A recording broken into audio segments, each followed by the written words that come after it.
Efstu þrjú liðin.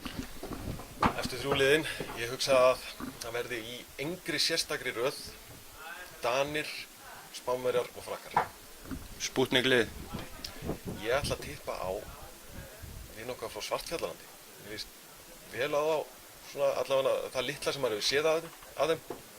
Slóðu náttúrulega Svían út í forkeppninni, búin að byrja vel í forkeppni EM. Mér líst vel á að þeir svona komi aðeins óvart á þessu. Mestu vonbrigðin? Þjóðverjar. Það er bara, þeir eru ekki með gott lið og samt býst fólk einhvern veginn alltaf við miklu af Þýskalandi, bara því þetta er Þýskaland og ég held að þeir mun ekki gera mikla rósir á þessu móti, því miður. Hversu langt frá strákarnir okkar? 8. úrslit. Ég þor ekki að hugsa það lengra en það. Markahæstur? Það verður Guðjón Valur. Hann og Aron verða hann í sérflokki í markaskorun. Ég held að Goggi hafi það á vítunum. Áhugaverður leikmenn sem við fylgjast með?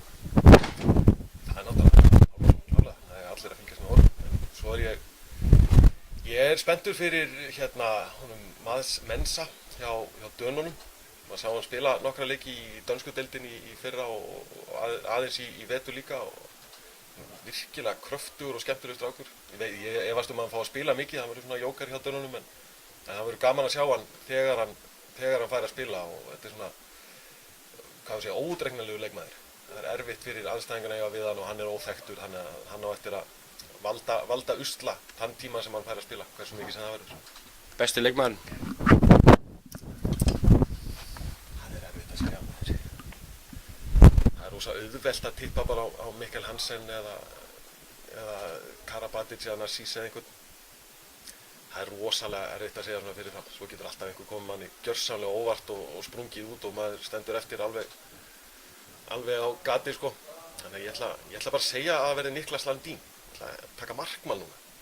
Þú sést búin að svara næstu spurningu. Besti markvörðurinn Niklas Landin. Akkurat, ég væri mjög ósamkvæmur sjálf að ég tippa einhvern annan. Hvað finnst þér ekki sér milliriðlar? Heldur þú að farið beint í útslagtakefni eftir riðlakeppni? Mér finnst það fínt. Þessi milliriðlar hafa alltaf eiginlega gert riðlakeppnina að hálfgerðið bara svona gúrkumóti. Þannig að ég er mjög hrifinn að því að fara beint í 16. úrslit og það gerir svona meiri spennu. Þá er það allt í einu farið að skipta mikið meira máli hvort þú ert í fyrsta eða öðru sæti eða jafnvel þriðja eða fjórða sæti í riðlinum hjá þér og þá fylgist maður mikið betur með því hvað er að gerast í riðlinum sem er á móti, hvaða lið við förum að mæta allt í einu í 16. úrslitum og svo er þetta bara, útsláttarkeppni er alltaf skemmtilegri en riðlega fyrirkomulag, það er bara svoleiðis. Hvað mun koma mest á óvart? Á mótinu öllu? Já, nú veit ég ekki. Ef ég spái því þá kemur það ekkert rosa óvart. Þannig að ég ætla eiginlega bara að segja pass. Ég vona að þetta komi manni skemmtilega óvart. Það verði svona frekar eitthvað jákvætt sem maður verður hissa á, frekar en eitthvað neikvætt. Og þá vonandi bara margar ungar nýjar stjörnur. Það er svona oft eftir ólympíuleika að vera kynslóðaskipti og mörg lið eru að skipta út leikmönnum og taka inn nýja unga leikmenn. Og ég vona að sem flestir þeirra komi til með að koma manni skemmtilega óvart og þar með talið náttúrulega sjálfsögðu ungu og nýju strákarnir í okkar lið. Svo lokum Aron Pálmarsson versus Mikkel Hansen. Aron að sjálfsögðu.